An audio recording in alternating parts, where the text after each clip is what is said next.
Bismillahirrahmanirrahim. Assalamualaikum warahmatullahi wabarakatuh.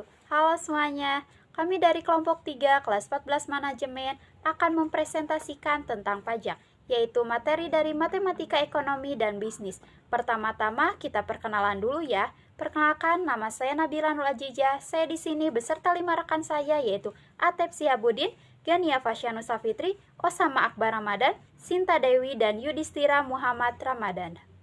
Kelompok kami akan menjelaskan tentang pengertian, ciri-ciri, unsur, fungsi, syarat pemungutan pajak, sistem pemungutan pajak, macam-macam pemungutan pajak, contoh soal, dan yang terakhir kesimpulan ya. Agar tidak penasaran lagi dengan materi yang akan kami sampaikan, langsung masuk aja yuk ke materi yang pertama, yaitu tentang pengertian pajak, yang akan disampaikan oleh saya sendiri, Nabila Ruajijah. Pengertian pajak. Pajak adalah pungutan wajib dari rakyat untuk negara. Setiap sen uang pajak yang dibayarkan rakyat akan masuk dalam pos pendapatan negara dari sektor pajak. Penggunaannya untuk membiayai belanja pemerintah pusat maupun daerah demi kesejahteraan masyarakat. Uang pajak digunakan untuk kepentingan umum, bukan untuk kepentingan pribadi. Pajak merupakan salah satu sumber dana pemerintah untuk mendanai pembangunan di pusat dan daerah. Setiap membangun fasilitas umum membiayai anggaran kesejahteraan. Nah, itulah pengertian dari pajak ya. Selanjutnya kita masuk ke ciri-ciri dan unsur yang akan disampaikan oleh rekan saya, yaitu Yudhistira Muhammad Ramadan. Ciri-ciri pajak. Assalamualaikum warahmatullahi wabarakatuh. Nama saya Yudhistira Muhammad Ramadan dari kelas 14, kelompok 3 pajak, matematika ekonomi bisnis. Di sini saya akan membawakan materi atau sedikit materi tentang ciri-ciri pajak dan unsur-unsur pajak. Nah, ciri-ciri pajak itu ada apa aja sih? Nah, ciri-ciri pajak itu di sini ada yang pertama, kontribusi wajib dan memaksa bagi wajib pajak. Apa sih kontribusi wajib dan memaksa bagi wajib pajak itu? Di sini, kontribusi wajib dan memaksa bagi wajib pajak itu ialah kontribusi wajib kepada negara yang terutang oleh orang pribadi atau badan yang bersifat memaksa berdasarkan undang-undang dengan tidak mendapatkan imbalan secara langsung dan digunakan untuk keperluan negara bagi sebesar-besarnya kemakmuran rakyat. Nah, yang kedua ada ciri-cirinya, yaitu dikelola oleh pemerintah. Ciri-ciri pajak selanjutnya atau yang tadi sudah kita dengar dikelola oleh pemerintah, itu artinya dikelola dan dipungut oleh pemerintah secara langsung. Pajak dikelola oleh pemerintah pusat ataupun daerah di tingkat provinsi dan kabupaten atau kota. Semua tergantung pada jenis-jenis pajak yang berlaku. Yang ketiga ada ciri-cirinya, yaitu diatur dalam undang-undang. Pemungutan pajak diatur dalam undang-undang. Pajak dipungut berdasarkan norma-norma hukum untuk menutupi biaya produksi barang, jasa, kolektif untuk mencapai kesejahteraan umum. Lalu yang keempat ada ciri-cirinya, yaitu digunakan untuk anggaran pemerintah. Ciri-ciri ini digunakan untuk anggaran pemerintah. Pajak mempunyai peranan yang sangat penting dalam kehidupan bernegara, khususnya di dalam pelaksanaan pembangunan. Jadi banyaknya ya untuk pembangunan. Unsur-unsur pajak. Unsur-unsur pajak yang pertama ada subjek pajak. Subjek pajak ialah orang pribadi atau lembaga yang dituntut untuk melaksanakan kewajiban perpajakan. Yang kedua ada wajib pajak. Nah, wajib pajak ini biasanya orang yang dikenakan wajib pajak disesuaikan dengan usianya. Jika masih di bawah umur, maka wajib pajak masih dipegang oleh kedua orang tuanya. Sedangkan untuk komunitas atau lembaga, wajib pajak disematkan ketika awal usahanya sudah didirikan. Lalu ada yang objek pajak. Objek pajak adalah benda atau produk atau jasa yang harus dibayarkan pajaknya dari subjek pajak. Nah, yang terakhir ada tarif pajak. Tarif pajak ialah nominal yang harus dibayarkan oleh wajib pajak atau benda atau jasa yang terbebani objek.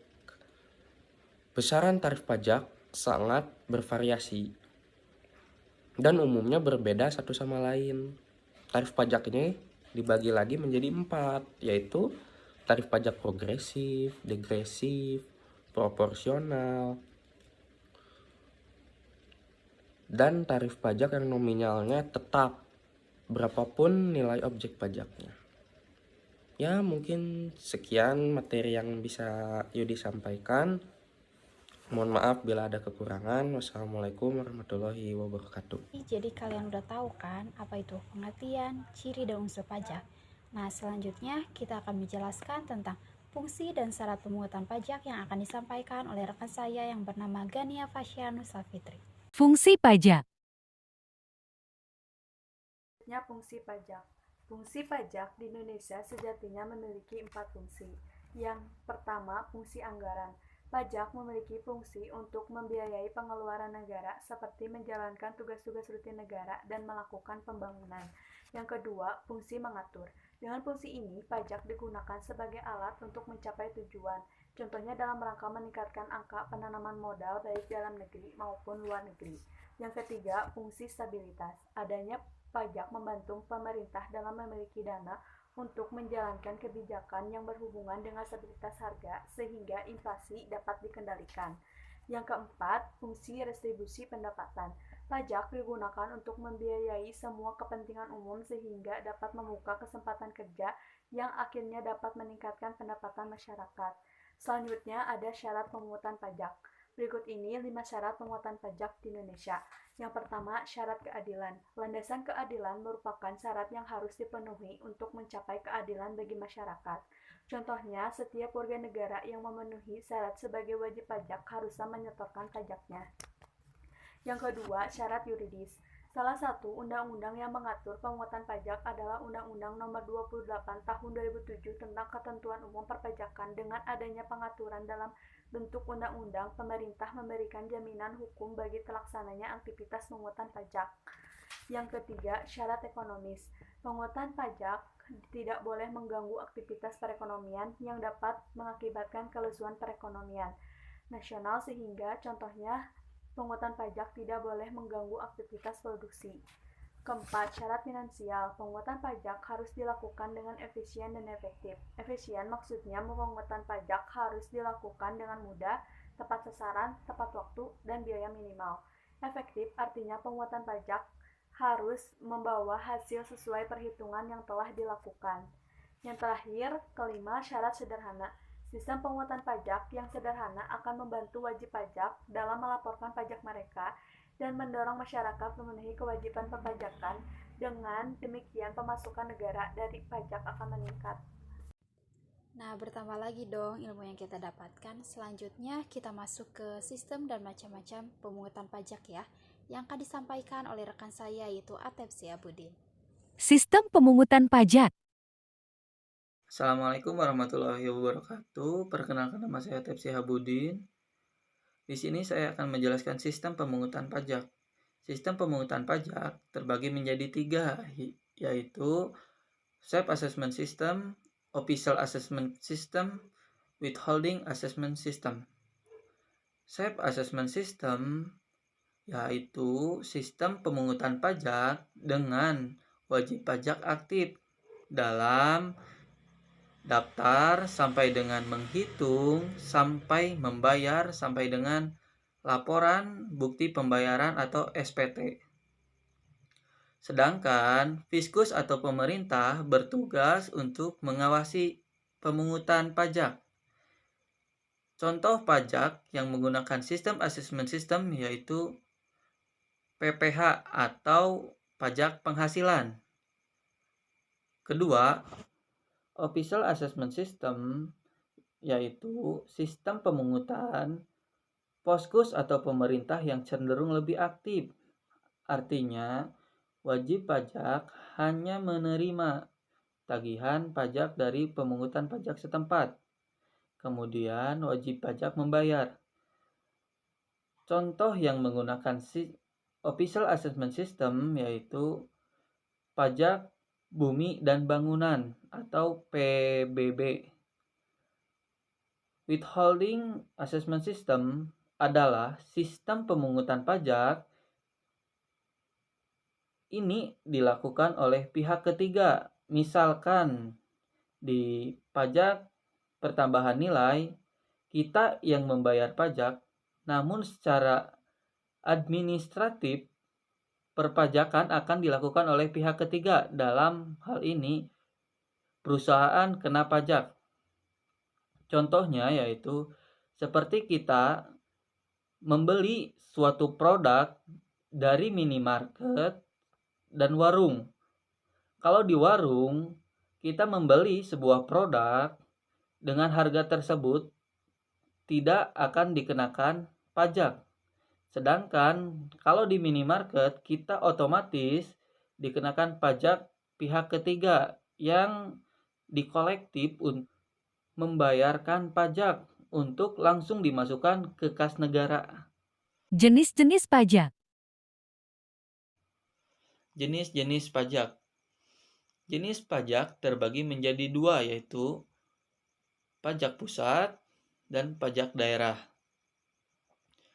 Pajak pusat adalah pajak yang dipungut oleh negara atau pemerintah pusat. Sebagian besar dari pajak pusat dikelola oleh Kementerian Keuangan. Pajak pusat meliputi pajak penghasilan atau PPH, pajak pertambahan nilai PPN, pajak penjualan atas barang mewah PPNBM, bea materai, dan pajak bumi dan bangunan atau PBB. Pajak daerah adalah pajak yang dipungut dan dilakukan oleh pemerintah daerah di tingkat provinsi dan kabupaten kota.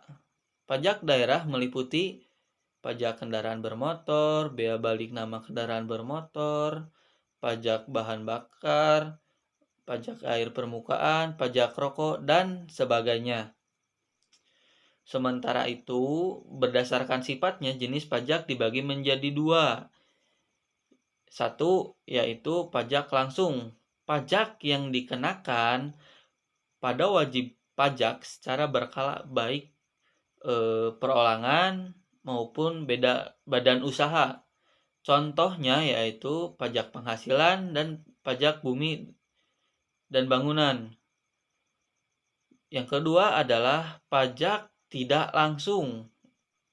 Pajak tidak langsung, pajak yang diberikan oleh wajib pajak bila melakukan peristiwa atau perbuatan tertentu. Contoh, pajak penjualan atas barang mewah itu termasuk kepada pajak tidak langsung. Nah, sebagai warga negara yang baik, kita diwajibkan untuk membayar pajak tepat waktu. Oleh karenanya, penting untuk mengetahui apa itu pajak dan juga jenis-jenis pajak. Terima kasih. Semoga penjelasannya dapat dimengerti. Sekian dan terima kasih.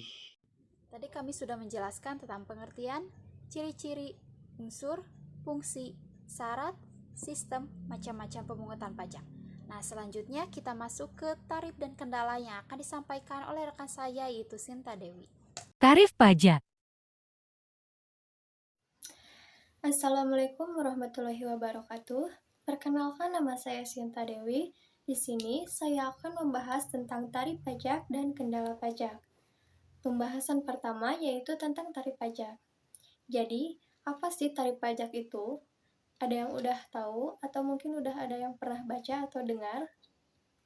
Oke, kita mulai dulu dari definisinya ya. Tarif pajak itu apa? Definisi dari tarif pajak adalah dasar pengenaan besarnya pajak yang harus dibayar subjek pajak terhadap objek pajak yang menjadi tanggungannya. Nah, jadi tarif pajak itu adalah dasar pengenaan besarnya pajak yang harus dibayar seseorang terhadap barang misalkan atau enggak jasa yang menjadi tanggungannya. Nah, dari tarif pajak ini ada berbagai jenis, kita bakal bahas satu persatu di sini ya.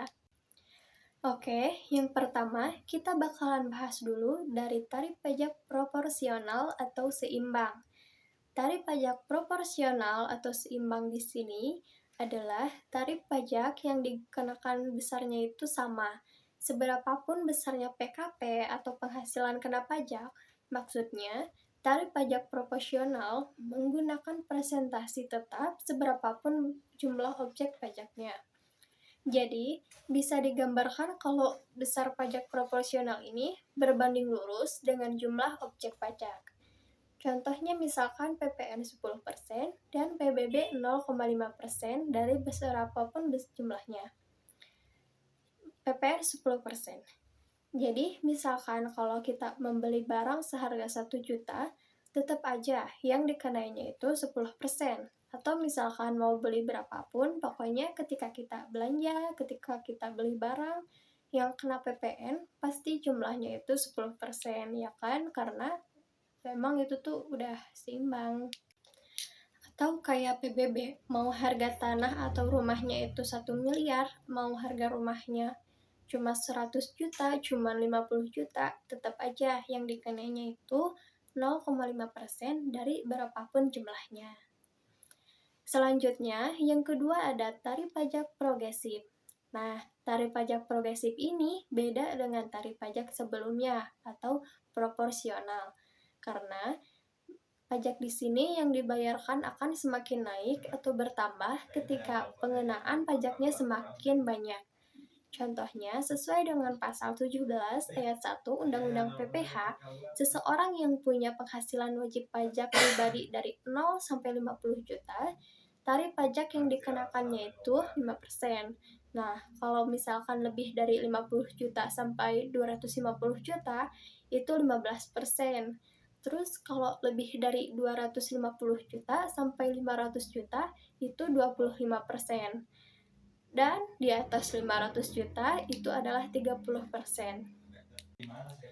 Yang ketiga, yaitu tarif pajak tetap.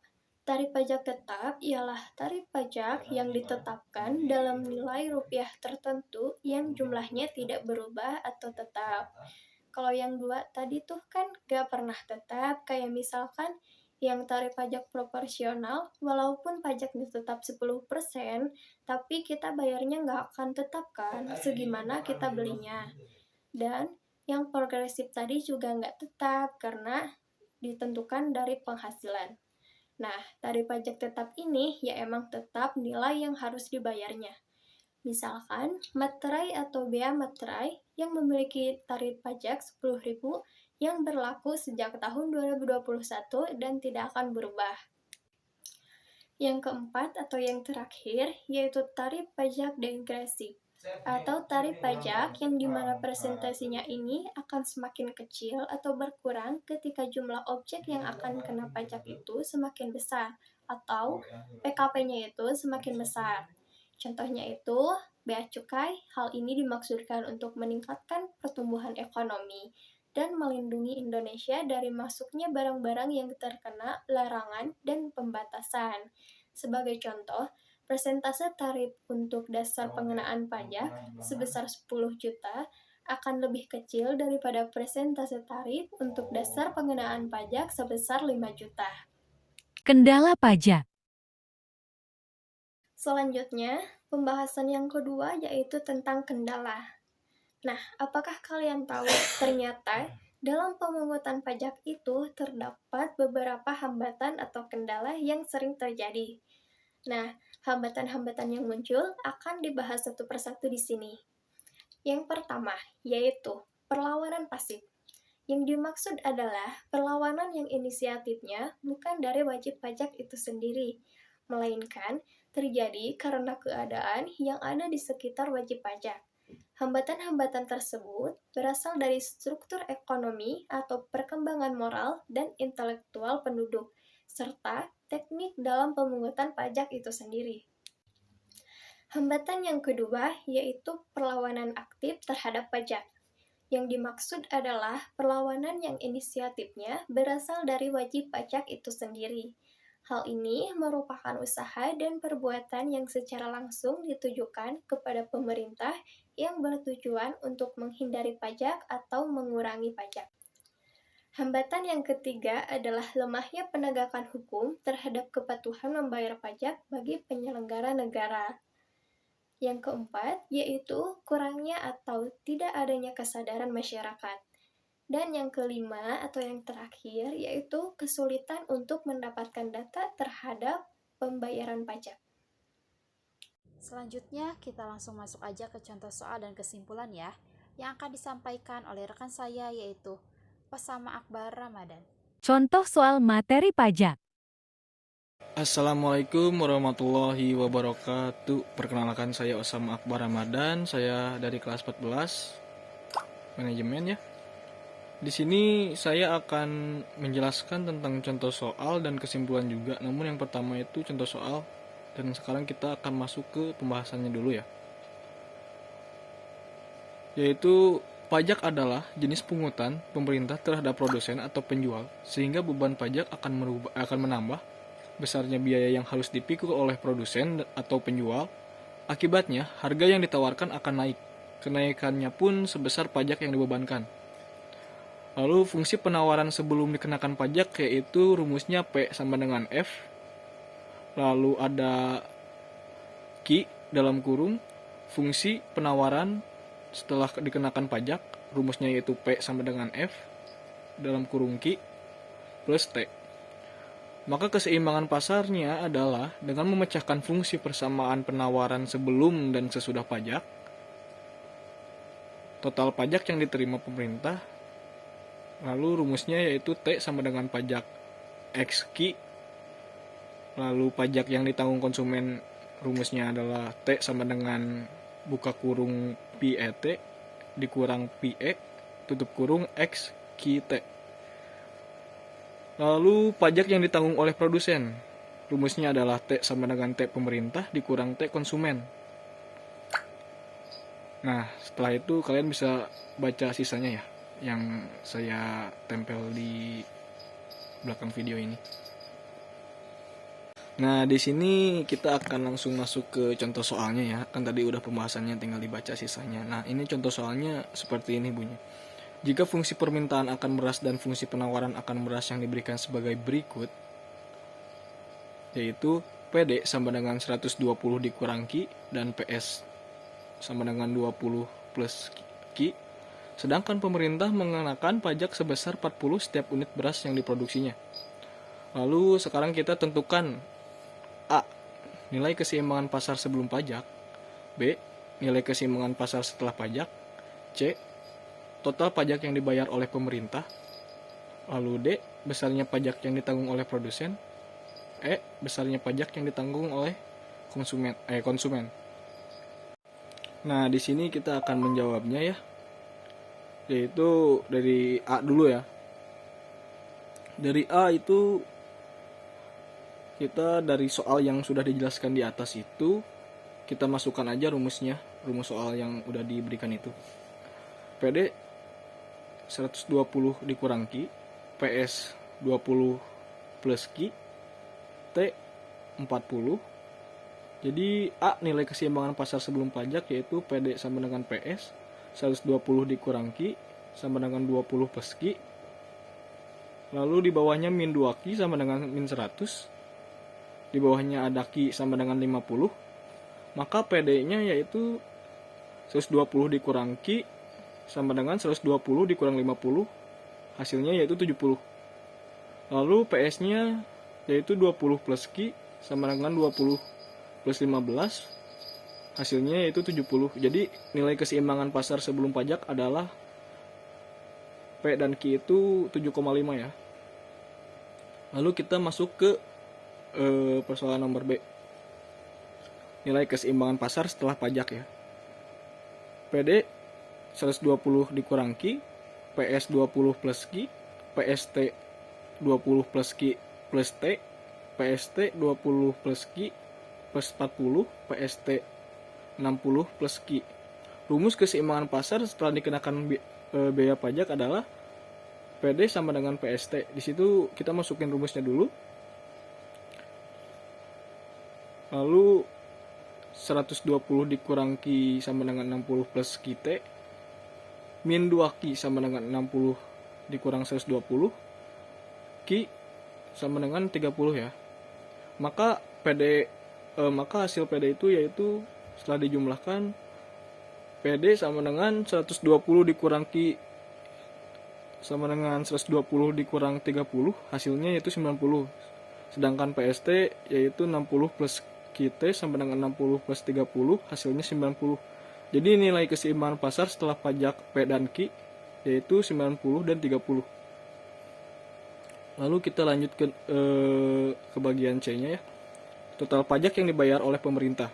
Jadi total pajak itu yaitu rumusnya T sama dengan pajak dikali Ki pada keseimbangan pasar setelah pajak, yaitu 40 kali 30 sama dengan 120 ya. Lalu ke bagian D, besarnya pajak yang ditanggung oleh produsen. T produsen sama dengan T pemerintah dikurang T konsumen, yaitu 120 dikurang 60, hasilnya 60 ya. Lalu ke bagian E, besarnya pajak yang ditanggung oleh konsumen. T sama dengan buka kurung PET dikurang PE tutup kurung dikali Ki-T sama dengan 90 buka kurung dulu 90 dikurang 70 tutup kurung dikali 30, hasilnya yaitu 6 aja ya. Nah, sekarang kita lanjut ke soal nomor 2 ya. Contoh soal yang nomor 2 ini masuknya ke soal-soal yang materi-materi yang udah sama teman-teman dibacain ya, dijelasin oleh yang sebelumnya, yaitu apa kegunaan pajak bagi negara. Ini nggak ada rumus-rumusan ya. Jadi jawabannya yaitu sebagai anggaran, pajak adalah sumber pemasukan negara yang digunakan untuk pengeluaran negara. Lalu yang kedua, sebagai pengatur, pajak untuk mengatur untuk melaksanakan kebijakan negara. Dan yang ketiga, sebagai pemerataan, pajak itu membiayai kepentingan umum dan dirasakan oleh semua warga negara ya. Lalu kita ke nomor 4, sebagai stabilitas, pajak untuk menjaga stabilitas perekonomian negara seperti mengatur peredaran uang dan pengelolaan pendapatan pajak dengan baik. Nah, di sini jika kalian kurang paham, kalian bisa searching, bisa baca-baca lagi.